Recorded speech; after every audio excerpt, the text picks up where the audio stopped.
Okay, so sustainable drainage systems, SuDS, to me, in a nutshell, the easiest way to describe them to someone that might not know what SuDS is it's a different type of drainage that tries to slow down the flow and mimic nature, really. It takes its inspiration from nature.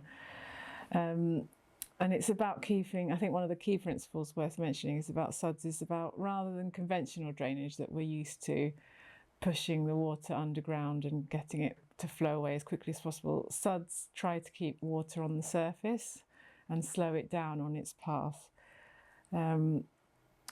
So I'll let you add some to that definition, Bill, if you want to. It's just interesting that the history of drainage, the famous thing that's always quoted is Bazalgette in London and the Great Sewer and so on, and the importance of getting sewage out of the city, and that was the big driver. But since, I guess, Victorian times, probably a little bit earlier, the emphasis has always been on a phrase that we hear quite often, which is getting the water away. Yeah. The problem with that is, where are you going to get it away to? That's right. There's always, unless you're literally on the ocean edge or the sea edge, there's always somebody downstream. And in the light of climate change, it's just not practical to think anymore that you can simply get the water away somewhere else, because all you're doing is shifting the problem from where you are to where somebody else is. So that's why sustainable drainage is so important. It's about capturing the water where it falls as much as possible, and then slowly releasing it. So, as you already said, slowing the flow, which is a common phrase. Yes. And at the same time, when you do that and you keep that water on the surface, you start to get a number of benefits. So you have legibility is a term that's often used in urban design. It means that people can understand and read the landscape or the design that they're looking at. And surface-based SuDS is perfect for that, because if you've got a swale or a basin or something like that, people can understand that's where the water's meant to go. Yeah. Whereas in conventional drainage design, there was a gully, you never saw the water again. That's so true. I really like that analogy. And it's like, how in these recent times there's this thing about children not knowing where food comes from because it's been so processed. It's the similar analogy for water. Where does water go to? I think there's a misconception, maybe I was guilty of it when I was young as well. The water just lands out of the sky and it goes somewhere. It magically disappears, doesn't it? And you don't really know what happens to it. Yeah. And with SuDS, you can see it very clearly. But the one thing to add to that now, of course, is that climate change is putting flooding and drought, but certainly flooding, in the news every day or every other day. So people, including children, are going to be becoming increasingly aware of where the water's going, where it's causing a problem. And what we're doing is with sustainable drainage and natural flood management, is saying we are going some way towards addressing the impacts of climate change and addressing those impacts of flooding through the way we design and manage the land and the city. And that's what SuDS is about. So it's a very positive step forward in addressing climate change and doing it in a way that people can understand. Yeah, absolutely.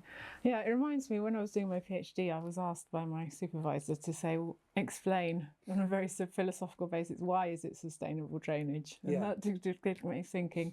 And I think if I remember my answer, it's sustainable on so many levels, because it's not burying water underground, which then has to be probably pumped back up.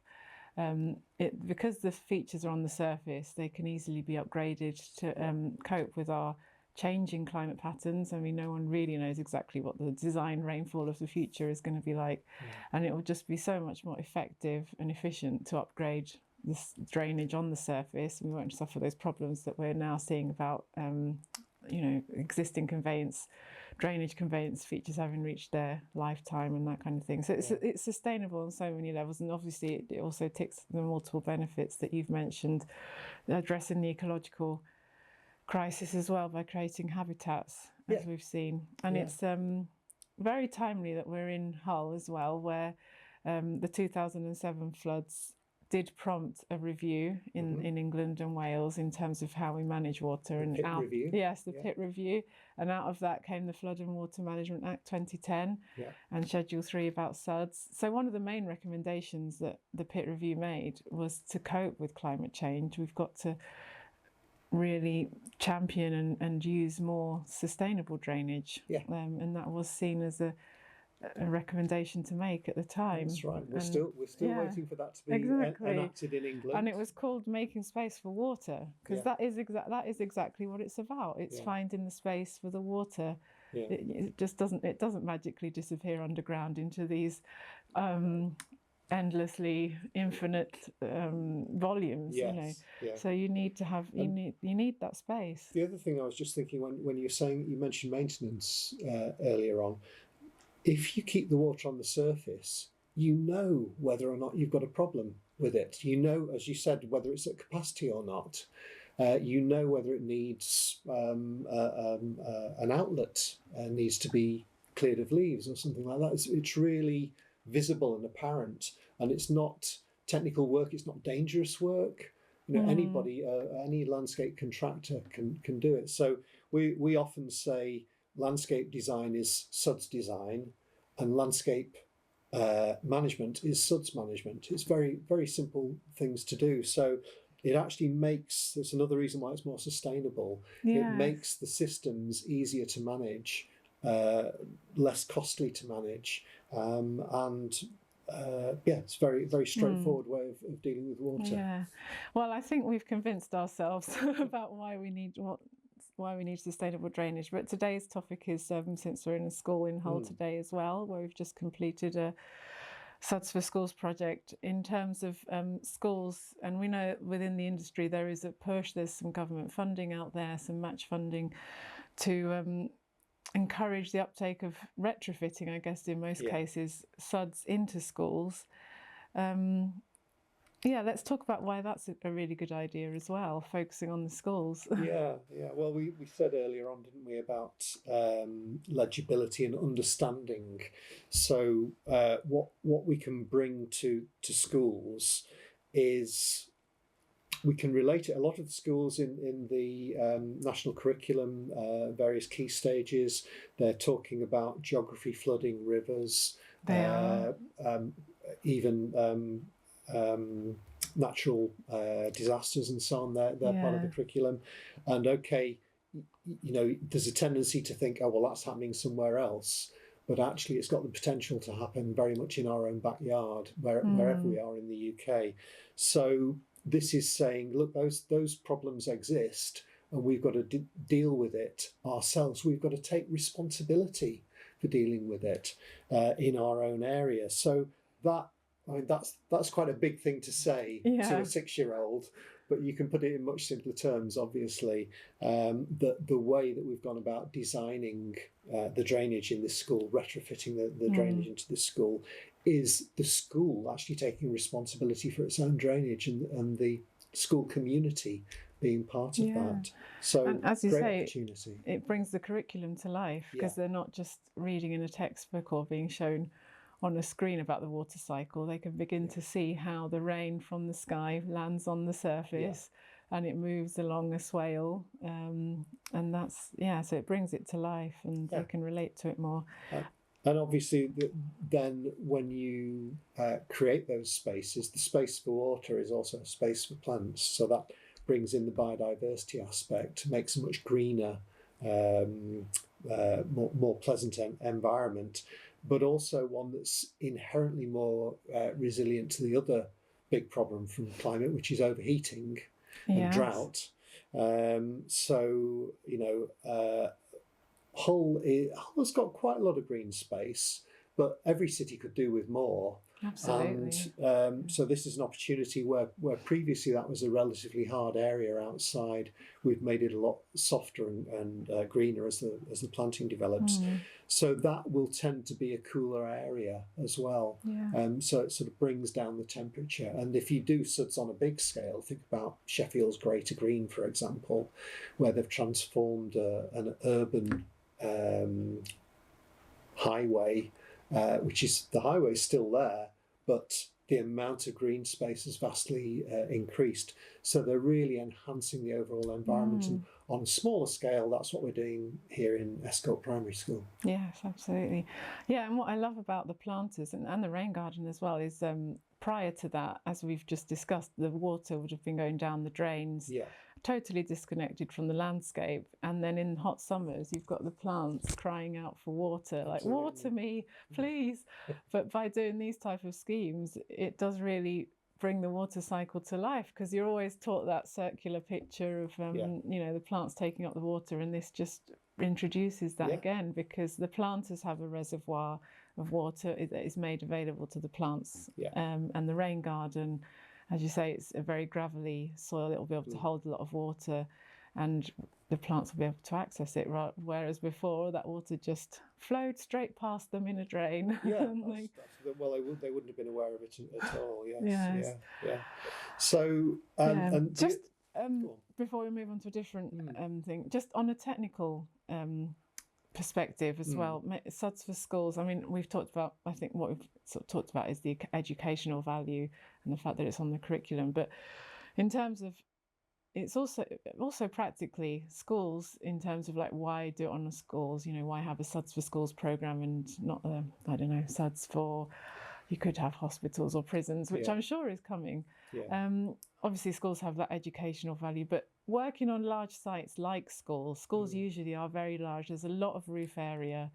Unfortunately, there's also a lot of impervious area often on schools. And it's that response to the rainfall. It's so quick when it's on roofs and impervious surfaces. But from a technical perspective, for like planners and engineers, I suppose, it just gives you one plot to work with, rather than, you've got a huge area where you've got one stakeholder that you can engage with and get quite a bit of bang for your buck in a way. It's a large area within a catchment, usually the schools are, rather than having to, if you target a road, you've got several residents, although the roof space probably equals the same. It's a lot more complicated to deliver the scheme because you've got to engage with so many people. Whereas on a school, it's quite a neat single unit with a lot of impervious area that you can go at.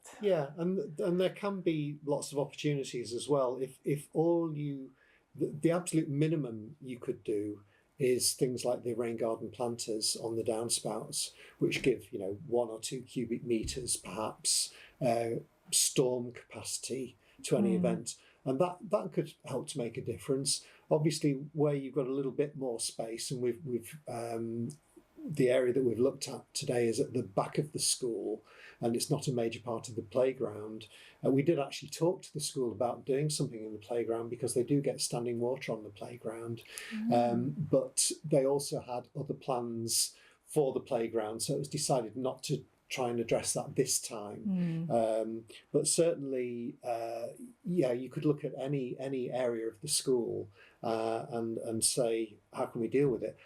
If you were designing a new school from scratch, you could really go to town, because you could start with let's have a blue-green roof.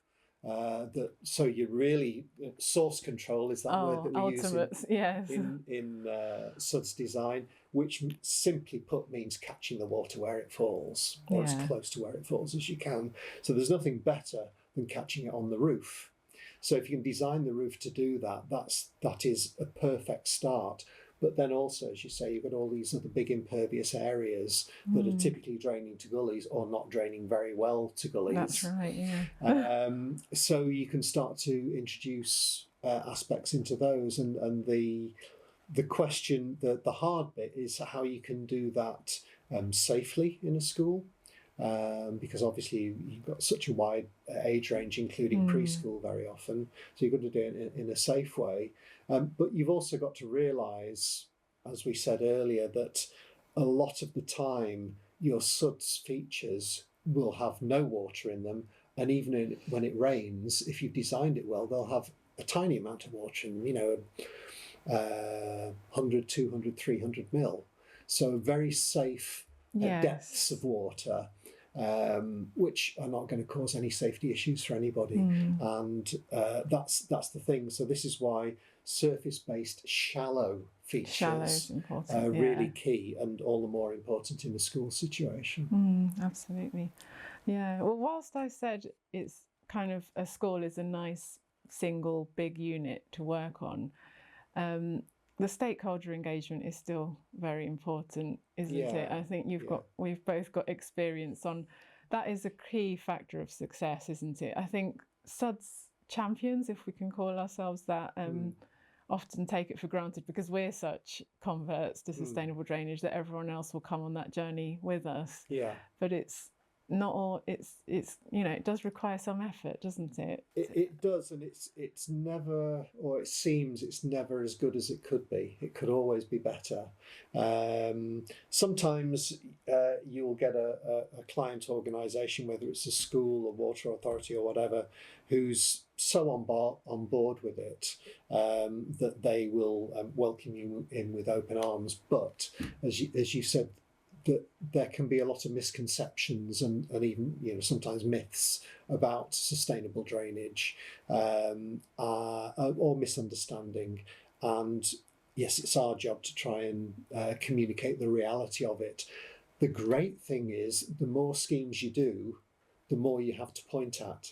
So, for example, this scheme we've been looking at Escort Primary School, we can show pictures of it to other schools and say, this is what we did in a really narrow area at the back of the school. This is how we fitted SuDS in, and this is the kind of capacity that it's got to deal with the storm and the difference that it makes.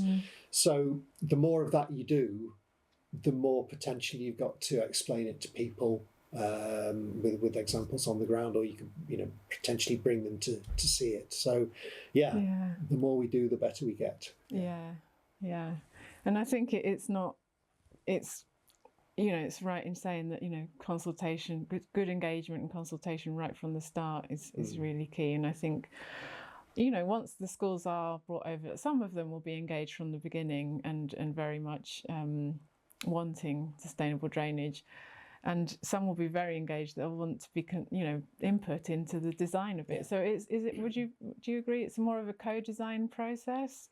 How much? Absolutely, and it's difficult because we talked about this, the design and implementation of this scheme at the primary school here, and said that most of the work was actually done for safety reasons, because yes, there'd have been mini diggers and sort of mini dumper trucks and so on moving around the school. So it was done in the summer holidays.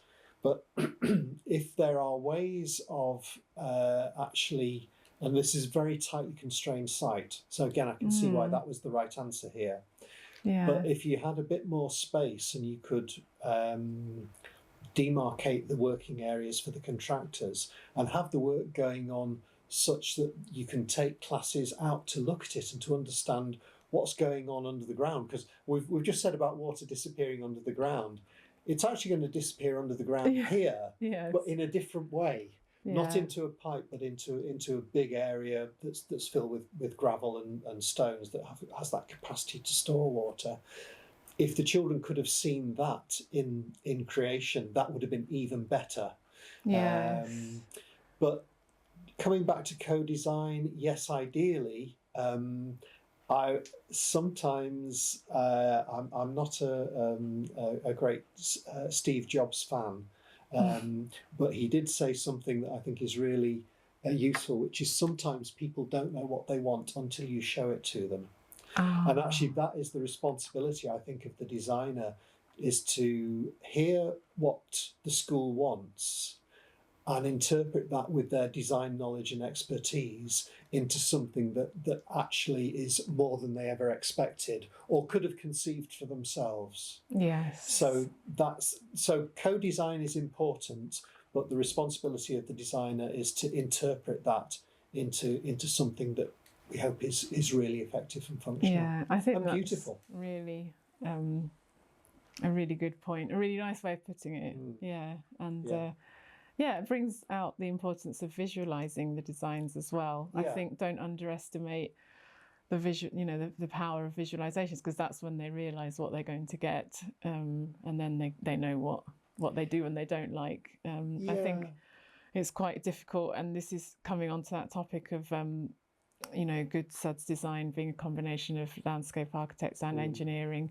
If they see an engineering drawing, it doesn't really bring it to life. So they still probably feel as though they don't really know what they're signing up to. Yeah, it's interesting. The majority of, any designs that you see are done in CAD. So very much line sort of drawings, very little texture to them very often.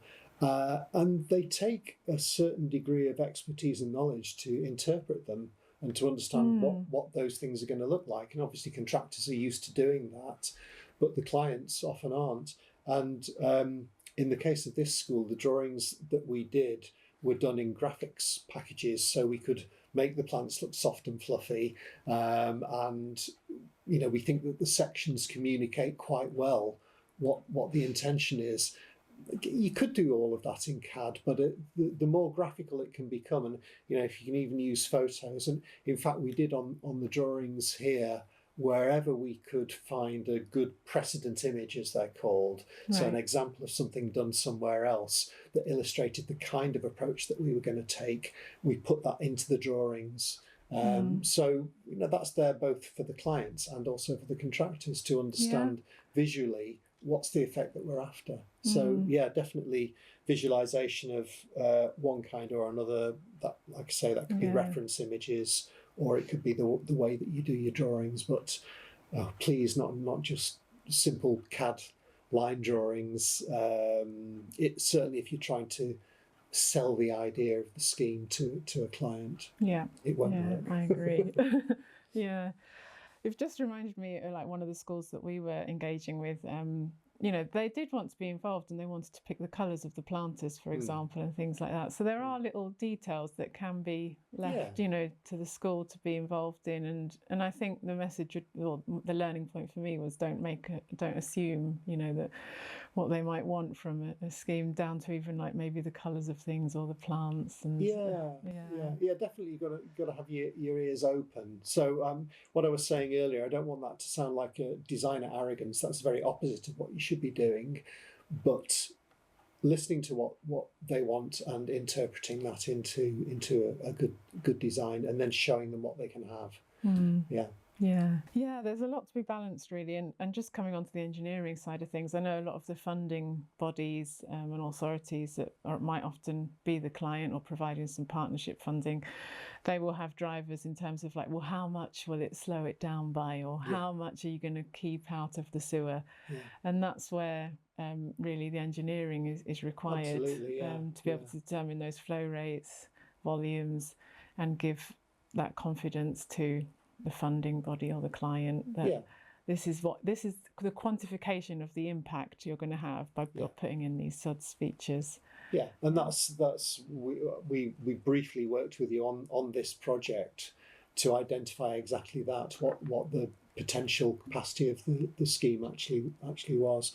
So that's a figure that can then go back to the Water Authority, as you say. It's interesting though that this is a whole city council, Yorkshire Water, Environment Agency, Living with Water partnership project. And I think for them, it was certainly in part about reducing the amount of water going direct to the sewer in a storm, but also about the educational opportunities that brings, and to act as a showcase for possible replication in other schools, or similar approaches being used in other schools and other areas around the city. So Yeah, we shouldn't underestimate. Really comes back to what I was saying earlier on. Every project that you do is a potential springboard to other projects. Yeah. Oh yeah, absolutely. Yeah, I've definitely had that case of, some clients, they don't want to sort of jump in until someone else has jumped in before them. Yeah. And to be able to have that portfolio of projects where you can say, well, that school did it and this school did it, and look how it looks, and this is the impact they're having. That definitely helps. So those type of projects are definitely important. Yeah, absolutely. Yeah. Yes. And there's so many drivers that you can tick off with SuDS. The 4 pillars of SuDS: the quantity, the water quality, the biodiversity, the amenity. On different projects, different drivers will be sort of ticked off a bit more than others, but they're all just as equally important and delivering benefits. You mentioned the 4 pillars. It's worth bearing in mind, we were talking about conventional drainage earlier on. Conventional drainage traditionally didn't deal with any of those. I would now say conventional drainage is dealing with water quantity. It can be designed to some extent to deal with water quality, but it does nothing for amenity or biodiversity. And actually, again, surface-based SuDS generally is perceived as dealing with water quality in a much better way, in a more sustainable way, again, because any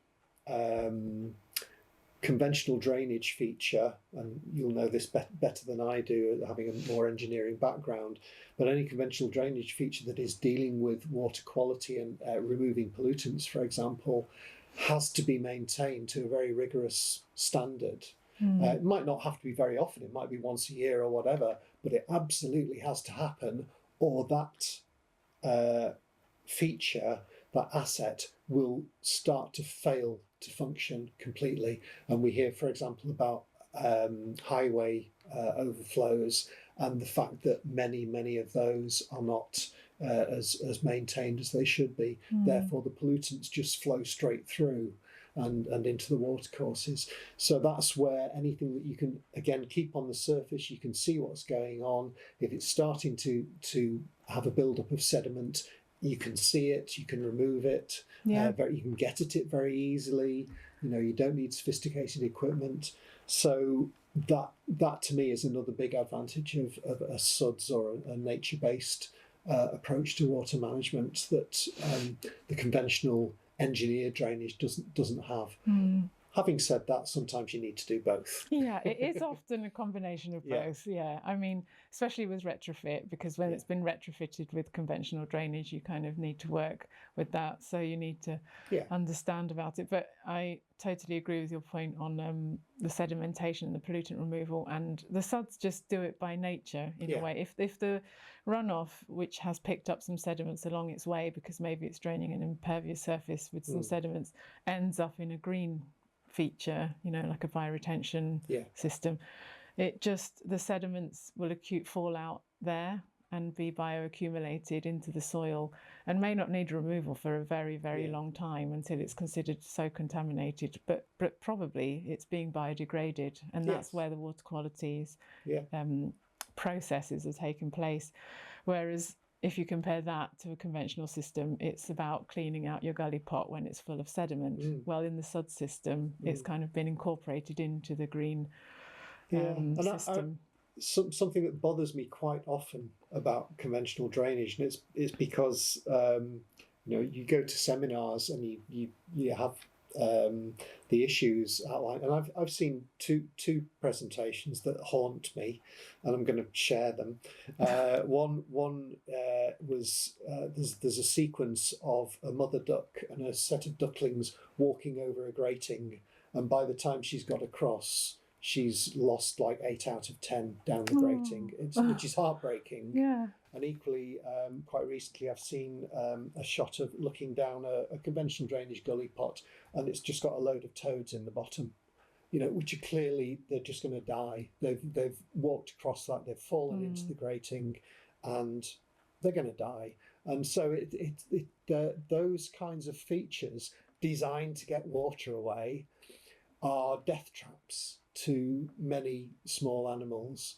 And by keeping things on the surface and by sensible design. So, for example, your outfall from a SuDS basin could be managed by putting a stone gabion in front of it, which gives you a massive surface area that doesn't block up very easily, but it's also, you're not getting any outrush of water, you're not getting an easy path for small animals to find their way and get trapped in the drainage system. So that's another, it's quite a subtle thing that most people won't see, but you're actually helping biodiversity that way because you're designing with nature in mind, whereas the conventional drainage systems were only ever designed with getting the water away in mind, and everything else just is collateral damage, I believe they call it. So, well, veering slightly away from SuDS for schools, but you've got me thinking about the gully pots now.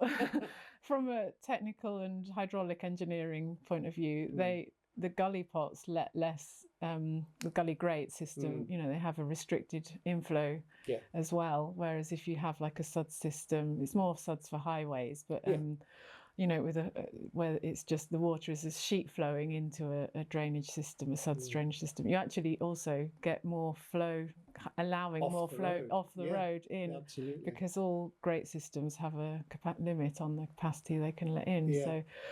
You know. So we're just working on a project at the moment in Halifax, Mixenden, which is Calderdale Council's first roadside rain garden, which is quite exciting.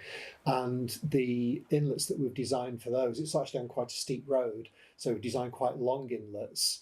And the road itself, the highway, is being slightly depressed at the inlet, so that water can flow in really easily. And the hope is that you get that storm water going in and filling up that capacity, that sort of freeboard in the rain garden quickly, so that the very fast flushes of water are held there, and then they can soak down into the rain garden with the same kind of gravelly soil that we've talked about, that's got a lot of capacity to hold water. But yes, you're getting that flush, immediate impact from a storm off the highway quite quickly, and into some visible capacity. And again, we're really looking forward to seeing how that performs in different rain conditions. So Brilliant. But we can. You know, we don't need any fancy gear. You just need to be there and look. I think the gully pots and gully grated systems are, I don't know. Yeah, there's more moving away from them now, I think, as we've seen in Grey for Green. You know, where they're one of the councils in Sheffield that have been happy to have a flush inlet system with the highway, which is it's actually the most efficient way of getting water off the highway as quick as possible. And there's been no reported accidents of cars veering into the greater green swales and you know, having a terrible time. But drivers actually know to stay on the road, which is quite surprising, isn't it? So it turns out we don't need enormous curbs guiding the traffic and the water down the highway. We can actually drain the water off the side of the highway. So we are. And I think back to full circle, climate change, which you rightly highlighted as one of the reasons why SuDS is sustainable. You know, with very intense rainfall events, you know, some have been shown on the news in these last few days. You know, the rainfall patterns are very unpredictable, and you get very intense, you know, where it's a short space of time and a lot of rainfall. Gully systems and no type of inlet systems will not be able to cope, and there's sort of alternative means of getting rain into a sustainable drainage system is the way forward. And make, like you said at the start, making that space for water. Just designing that into the scheme rather than thinking all we need is a gully and a pipe. It doesn't work anymore. It's the 21st century. We've got climate change. It's hitting us hard, and it's going to get worse. We need adaptable systems. Okay. Thank you very much, Bill, for this time to have this. It's been a pleasure. Thank you. It's been really good. Thanks for joining us on this episode of the STRI cast for SuDS for Schools. I know we veered off a bit. Yeah, we go a bit off topic. We're obviously all relevant stuff. Yes. No, it's been great. Thank you so much for the opportunity.